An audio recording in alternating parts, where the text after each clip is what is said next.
અરે આ બધાએ થઈને તો આજ તો ગાડું ઊંધું નાખી દીધું. તો હવડાઈને રામ રામ ને જય માતાજી. આજ તો હું કૌશિક ને દલાભાઈ તેને નીકળી જતા અમરેલી જવા માટે ને આવી ગઈ હતી રેલગાડી જતી હતી સુખ સુખ સુખ સુખ અને અમે આવી ગયા શોરૂમે ત્યાંથી લેવાના હતા દલાભાઈ કપડા ના દાદાએ બહુ તાણ કે અમે આવી ગયા ચા પીવા ને મસ્ત મજાની ચા પી લીધી. અને અમે આવી ગયા હતા અવધમાં ને અવધમાં અમારે હતું જમવાનું તો ત્યાં જમવાની બગડા સાથે બોલાવી દીધી ને આવી ગયા નિકાભાઈ ત્યાં હાલતી હતી હલ્દીની રસમ ભાઈ. અને અમારે બનાવવાનું હતું આખા કાંદાનું શાક તો બધા ડુંગળી ફોલતા હતા. અને પછી જો અહીંયા બગડા સટ્ટો બોલાવી દીધો તો ઓ ભાઈ બધા હવે. અને પછી લાવ્યા ટમેટાનું કન્યાકુનું ગ્રેવી અને પછી જો કાંદાનું શાક સડવા મૂકી દીધું હતું.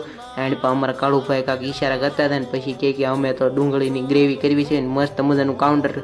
અને હાંધા મહેમાનને પછી બે દીધા જમવા અને જમાડીને પછી જવો અમારે સાંજે કરવાનું હતું નાસ્તાની તૈયારી તો મરસા અમે કરી નાખ્યા હતા બધા એને હોલ પાડવા મીણ્યા હતા. અને ગાંઠિયાવાળા ભાઈ ગાંઠિયાના હોથા કાઢી નાખતા હતા એટલા ગાંઠિયા બનાવ્યા એણે કાંઈ. અને પછી અભાના પપ્પાએ સાખી નાખ્યા અને પછી જવો બધા શાકતા હતા ગાંઠિયા. અને ભોલાભાઈ કે હું સાખી લઉં એ કે નકર હું રહી જાય તો.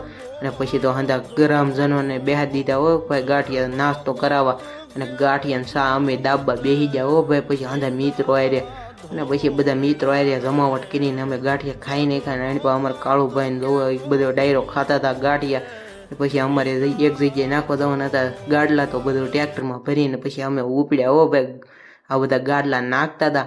અને પછી ટ્રેક્ટર કર્યું વ્યાતું ભાઈ જોવા રોડ ઉપર 150 ખાળિયા ઠેકે જતું હતું ને આપણે માથે બેઠા હતા અમને શું કે પાડે નહીં. પછી નાખવા મીણ્યા હો ભાઈ જોવો ટ્રેક્ટર ઊંધું આ બધા કોને ખબર હું લેવા